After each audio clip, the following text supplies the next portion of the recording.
तो हुज़ूर सल्लल्लाहु अलैहि वसल्लम जब वफ़ात पा गए तो आयशा ने अपने अब्बा जान को बुलाया अबू बकर को। तो अबू बकर सिद्दीक़ रज़ियल्लाहु तआला आए तो हुज़ूर सल्लल्लाहु अलैहि वसल्लम के यहाँ पर बोसा दिया, दाढ़ी पर बोसा दिया, गालों पर बोसा दिया तो और बहुत ज़्यादा रोने लगे। उसके बाद उमर रज़ियल्लाहु तआला ने तलवार निकाल ली। यानी जब आदमी किसी से मोहब्बत करता है ना और उसके बारे में कोई बोले कि इसकी वफ़ात हो गई तो यकीन नहीं करता है, भाई ऐसा कैसा हो जाएगा, ऐसा नहीं हो सकता।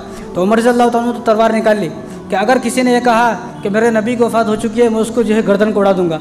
तो अबू बकर सिद्दीक़ रज़ियल्लाहु तआला जब देखा कि अबू बकर सिद्दीक़ उमर रज़ियल्लाहु तआला जब ज़्यादा ही जो है बिल्कुल आपे से बाहर होने वाले हैं तो उन्होंने एक आयत तिलावत फरमाई, वमा मुहम्मदुन इल्ला रसूल क़द खलत मिन क़ब्लिहि रुसुल अफ़ा इम्मा तौ क़ुतिला इन्क़लबतुम अला अक़ाबिकुम, कि मोहम्मद सल्लल्लाहु अलैहि वसल्लम तो हमारे बंदे हैं, हमारे रसूल हैं, हमारी तरफ से भेजे हुए तुम्हारे एक नबी है। अगर उनकी वफ़ात हो जाती है या वो शहीद हो जाते हैं तो उसका मतलब ये नहीं है तुम इबादत करना छोड़ दोगे। इबादत तो तुम सिर्फ अल्लाह तबारक व तआला की करते हो। फ़लन यदुर्रल्लाह शैआ, अगर तुम इबादत करना छोड़ दोगे तो अल्लाह तबारक व तआला का कुछ नहीं बिगाड़ सकते। इसलिए अबू बकर सिद्दीक़ रज़ियल्लाहु अन्हु फरमाया कि हम इबादत अल्लाह ताला की करते थे। जो इबादत हुजूर की करता था, हुजूर तो वफ़ात पा चुके हैं, हमें इबादत अल्लाह तबारक व तआला की करना है और अल्लाह तबारक व तआला की इबादत करते आए हैं। हुजूर सल्लल्लाहु अलैहि वसल्लम वफ़ात पा चुके हैं, वो सिर्फ महज अल्लाह तबारक व तआला के नबी थे जो अल्लाह ने भेजा है, वो वफ़ात पा चुके हैं। तो अबू बकर सिद्दीक़ उमर रज़ियल्लाहु तआला ने फ़ौरन तलवार को फेंक दिया। उन्होंने कहा कि अब मेरे दिल को सुकून हुआ है, अब मुझे यकीन हुआ है कि हुजूर का जो है इंतकाल हो चुका है। उसके बाद अब्दुल्ला बिन ज़ैद रज़ियल्लाहु तआला अन्हु उन्होंने जब सुना मेरे नबी की वफ़ात हो चुकी है तो उन्होंने अल्लाह ताला से दुआ की, अल्लाह मैंने तो कसम खाई हुई थी ना कि मैं जब भी देखूंगा हुजूर के देखूंगा, अब जब हुजूर नहीं है मैं इन आँखों से क्या देखूंगा, मुझे इन आँखों से देखना ही है, देखना ही नहीं। और अल्लाह तबारक व तआला से दुआ की, अल्लाह मेरे बीनाई को ले ले। तो फ़ौरन उनकी बीनाई ख़त्म हो गई। इसी तरह एक सहाबी थे अब्दुल्ला बिन अनीस रज़ियल्लाहु तआला अन्हु, वो तो जब उन्होंने खबर सुनी हुजूर की वफ़ात हो चुकी है तो वो तो ताब नहीं ला सके, वो बर्दाश्त नहीं कर सकते, फ़ौरन उनकी जान निकल गई, फ़ौरन उनकी जान निकल गई। और हुजूर सल्लल्लाहु अलैहि वसल्लम दफन के बाद एक औरत हुजूर सल्लल्लाहु अलैहि वसल्लम की कब्र मुबारक पाई। हज़रत आयशा से कहा कि मुझे हुजूर सल्लल्लाहु अलैहि वसल्लम की कब्र मुबारक ज़रा दीदार कराओ ना। जब वो हुजूर सल्लल्लाहु अलैहि वसल्लम की कब्र मुबारक पाई, कब्र को देखा, चीख निकली और मर गई। ये था इश्क। आज हम तो झूठे इश्क नारे लगा रहे हैं, जुलूस में जाने तैयार हैं, मस्जिदों में आने तैयार नहीं है। ये हमारा हाल है, झूठे दावे हमारे। उसके बाद जो मदीने के बच्चे थे ना, 24 घंटे तक तो मदीने के जो बच्चों ने दूध नहीं पिया। हर घर में बच्चे रो रहे, हर घर में बच्चे रो रहे। अनस रज़ियल्लाहु तआला हर गली से जा रहे, पूछ रहे बच्चे क्यों रो रहे हैं, इनको दूध पिलाओ, क्या हो गया है। तो बच्चों को दूध पिला रहे, बच्चे दूध नहीं पी रहे। तो मालूम यह हुआ कि हुजूर सल्लल्लाहु अलैहि वसल्लम की वफ़ात हो गई है। वफ़ात के 24 घंटे के बाद तक किसी बच्चे ने मदीने के अंदर दूध नहीं पिया है। उसके बाद हुजूर सल्लल्लाहु अलैहि वसल्लम का एक गधा था जिसका नाम था याफूर। तो वो गधा जब हुजूर सल्लल्लाहु अलैहि वसल्लम की वफ़ात के बारे में उसको मालूम होना, पागल हो गया। वो जब पागल हो गया, भागे, भागना हर भागता भागता तो भागते जब उसको चैन नहीं मिला तो एक कुएँ के अंदर कूद गया। कुएँ के अंदर कूद कर अपनी जान दे दी। हुजूर सल्लल्लाहु अलैहि वसल्लम की एक ऊँटनी थी जिसका नाम था शहबा। जब उसको मालूम है कि हुजूर सल्लल्लाहु अलैहि वसल्लम की वफ़ात हो गई है तो उसने खाना पीना छोड़ दिया। साहबा खिला रहे हैं, नहीं खाती। 3 दिन हो गए। 3 दिन के बाद जब 3 दिन तक कुछ भी ना खाए, इसी तरह मर गई वो। ये थे दीवाने, यानी हुजूर सल्लल्लाहु अलैहि वसल्लम के जानवर भी दीवाने हैं। ये बहुत सारी बातें हैं, अब बताए तो इतना वक्त नहीं होता, वक्त हो गया है। हज़रत फ़ातिमा रज़ियल्लाहु तआला अन्हा 6 महीने तक कभी हंसी नहीं। किसी सहाबा ने जब तक उनकी वफ़ात हुई मुस्कुराते भी नहीं देखा, मुस्कुराए भी नहीं कि मेरे नबी, मेरा वालिद साहब का वफ़ात, मेरे वालिद साहब की वफ़ात हो चुकी है। 6 महीने तक मुस्कुराए भी नहीं। इसी तरह तमाम सहाबा जो थे ना, किसी ने किसी सहाबा को 6 महीने तक मुस्कुराते हुए भी नहीं देखा। हंसने की तो दूर की बात है, इतना गम था उनके ऊपर। और उसके बाद बातें तो बहुत सारी हैं। उसके बाद हुजूर सल्लल्लाहु अलैहि वसल्लम का दफन का मसला आया कि हुजूर सल्लल्लाहु अलैहि वसल्लम को कहाँ दफन करें, हुजूर सल्लल्लाहु अलैहि वसल्लम दफन कहाँ करें। तो बाद साहबा ने कहा कि नबी जो आते हैं ना वो फ़िलिस्तीन के अंदर, मुल्क शाम के अंदर आए हैं, तो हुजूर सल्लल्लाहु अलैहि वसल्लम को मुल्क शाम के अंदर लेके जाओ, वहीं दफन करें। तो तिरमिज़ी की रिवायत है। तो एक साहबी ने कहा कि मैंने हुजूर सल्लल्लाहु अलैहि वसल्लम से सुना है जहाँ नबी की वफ़ात होती है वहीं नबी को दफन किया जाता है। लिहाजा जो हुजूर सल्लल्लाहु अलैहि वसल्लम की जो वफ़ात हुई है ना, वो हज़रत आयशा रज़ियल्लाहु तआला अन्हा के हुजरे में हुई है, इसलिए उनको हज़रत आयशा के हुजरे में ही दफन किया जाए। ठीक है, मसला हल हो गया। अब हुजूर सल्लल्लाहु अलैहि वसल्लम को गुस्ल देना है तो गुस्ल देने के लिए कपड़े उतारे जाए, नहीं उतारे जाए। आज तक किसी साहबी ने हुजूर सल्लल्लाहु अलैहि वसल्लम को बिगर कपड़े को देखा नहीं। आज तो हम लोग कच्छा बुलियान लेकर पूरा फिर रहे हैं, अपनी बेटी के सामने फिर रहे हैं, बहूओं के सामने फिर रहे हैं, कच्छा बुलियान में पूरा गली नाप रहे हैं, कच्छा बुलियान में। हमारा हाल है। आदमी को मालूम होना चाहिए कि मेरा सतर कहाँ से कहाँ तक है। तो इतना वक्त नहीं मैं आपको बताता। तो हुजूर सल्लल्लाहु अलैहि वसल्लम के बदन को किसी ने देखा नहीं। और सहाबा के हालत था कि सहाबा अगर हुजूर सल्लल्लाहु अलैहि वसल्लम के बदन को देख लेते तो वो जान दे देते। तो फ़ौरन, ये अबू दाऊद शरीफ की रिवायत है, तो फ़ौरन जो अल्लाह तबारक व तआला की तरफ से ऐसी कैफियत हुई, तमाम सहाबा सो गए। जब तमाम सहाबा सोए तो फ़ौरन एक गैब की आवाज़ आई।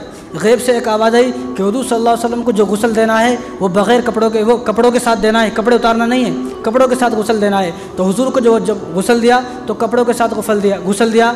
वो हज़रत अब्बास ने गुस्ल दिया, हज़रत अली ने गुस्ल दिया, फजल बिन अब्बास ने गुस्ल दिया, हज़रत कसम बिन अब्बास ने गुस्ल दिया। तो हुजूर सल्लल्लाहु अलैहि वसल्लम के ग़ुलाम थे शकरान, उन्होंने पानी डाला। उसामा बिन ज़ैद, हुजूर सल्लल्लाहु अलैहि वसल्लम के जो खादिम थे ज़ैद, उनके लड़के थे उसामा बिन ज़ैद, वो आप सल्लल्लाहु अलैहि वसल्लम को करवट में लेने में मदद कर रहे थे। तो इन्होंने आप सल्लल्लाहु अलैहि वसल्लम को गुस्ल दिया कपड़ों के साथ।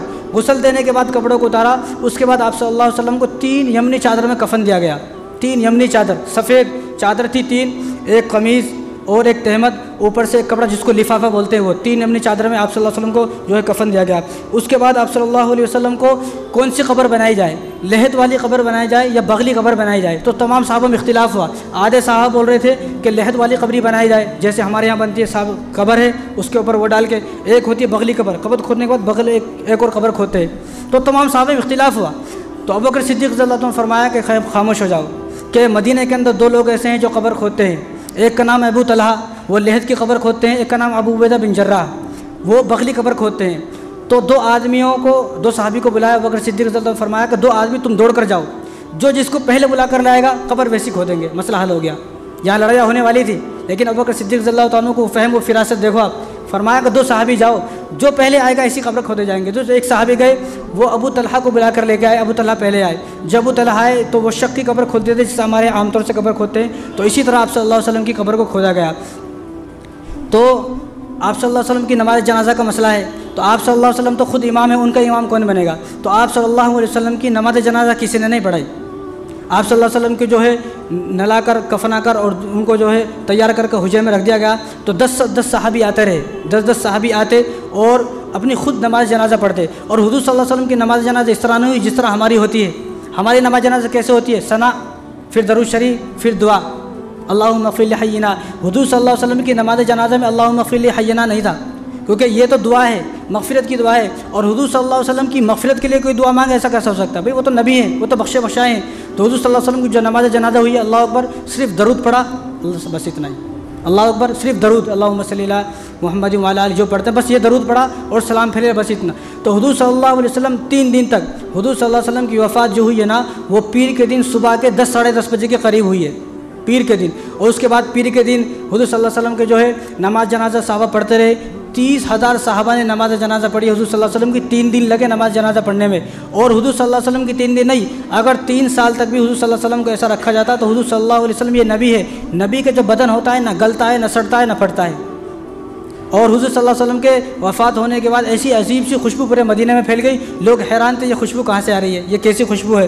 तो हुजूर सल्लल्लाहु अलैहि वसल्लम को 10 लोगों ने और नमाज जनाजा अदा की। और बुध के दिन रात में हुजूर सल्लल्लाहु अलैहि वसल्लम को जो है दफन किया गया। कब्र में जो उतरने वाले थे वो हज़रत अली थे, हज़रत अब्बास थे, हज़रत फजल बिन अब्बास थे, कसम बिन अब्बास थे। ये अहले बैत, हुजूर ने फरमाया ना कि मुझे जो कब्र में उतारेंगे मेरे अहले बैत उतारेंगे। ये 4 आदमी उतारने वाले थे। जब उतार दिया गया तो हुजूर सल्लल्लाहु अलैहि वसल्लम की जो कब्र को ऐसा कवर किया गया, कब्र मुबारक को, तो 9 ईंटों को रखा गया। इसलिए सहाबा फरमाते थे, हर साहबा ये फरमाते थे, जब मेरा इंतकाल हो जाए तो मेरी कब्र के ऊपर 9 ईंटें रखी जाए, बस ज़्यादा नहीं, 9 ईंटें रखी जाए, ना कम ना ज़्यादा। इसी तरह जब हुजूर सल्लल्लाहु अलैहि वसल्लम को कब्र मुबारक के अंदर उतार दिया गया तो मुगीरा बिन शोबा रज़ियल्लाहु अन्हु एक सहाबी हैं, तो वो रो रहे थे हुजूर को देखते हुए, रो रहे थे। तो उन्होंने क्या काम किया, उन्होंने अंगूठी पहनी हुई थी, अंगूठी को लिया और कब्र के अंदर चुपके से फेंक दिया, क्योंकि हुजूर का फरमान था ना कि मेरी कब्र के अंदर जो उतरेंगे अहले बैत उतरेंगे और कोई भी नहीं उतरेगा। तो उन्होंने अपनी अंगूठी को लिया और फेंक दिया। तो अली से कहा, अली मेरी जो है अंगूठी है वो कब्र के अंदर गिर गई, मैं निकाल लूँ क्या? तो हज़रत अली ने कहा कि निकाल लो। तो वो जब कब्र के अंदर उतरे तो अंगूठी तो बहाना था एक, अंगूठी को तो छोड़ा, अंगूठी को नहीं, बल्कि हुजूर सल्लल्लाहु अलैहि वसल्लम के जिस्म मुबारक पर लेट गए और इतना रो कि तमाम साहबा को रुला दिया। तो ये वो आखिरी साहबी हैं कि जिनका जो जिस्म है ना वो हुजूर सल्लल्लाहु अलैहि वसल्लम के जिस्म से टच हुआ है। तो हुजूर सल्लल्लाहु अलैहि वसल्लम को जुमेरात के दिन, वो बुध के दिन रात में दफन किया गया।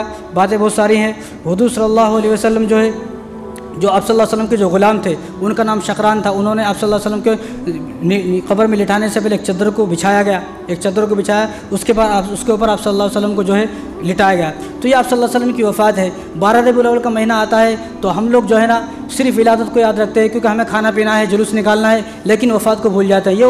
ये तो मैंने बात शॉर्ट में बताई है, मुख्तसर बताई है, वरना हुज़ूर सल्लल्लाहु अलैहि वसल्लम की वफ़ात की बात तो वो है कि जब ये हम सुनते हैं और पढ़ते हैं, कोई आदमी ऐसा नहीं हो सकता जिसकी आंखों में आंसू ना आए।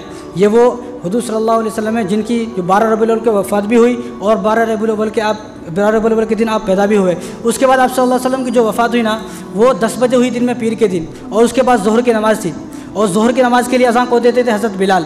तो अबू बकर सिद्दीक़ रज़ियल्लाहु अन्हु ऐलान करा, अबे अबू बकर, जब बिलाल कहाँ है, नहीं दिख रहे, बिलाल कहाँ है? तो बिलाल को सारे मदीने के अंदर तलाश किया गया, वो कहाँ है? तो वो मस्जिद नबवी के पीछे जो है छुप कर रो रहे थे। तो उनको बुलाया कि अज़ान दो। उन्होंने कहा कि हुज़ूर सल्लल्लाहु अलैहि वसल्लम चले गए, मैं यतीम हो चुका हूँ, अब मैं अज़ान नहीं दूंगा। हुज़ूर थे तो मैं अज़ान देता था, अब मैं अज़ान नहीं दूंगा। तो अबू बकर सिद्दीक़ रज़ियल्लाहु अन्हु भी बड़ा होशियार थे, कहा अगर तू अज़ान नहीं देगा तो मैं नमाज़ भी नहीं पढ़ाऊँगा, तू अज़ान देगा तो नमाज़ होगी, अगर तू अज़ान देगा तो नमाज़ ही नहीं होगी। फिर उन्होंने अज़ान दी।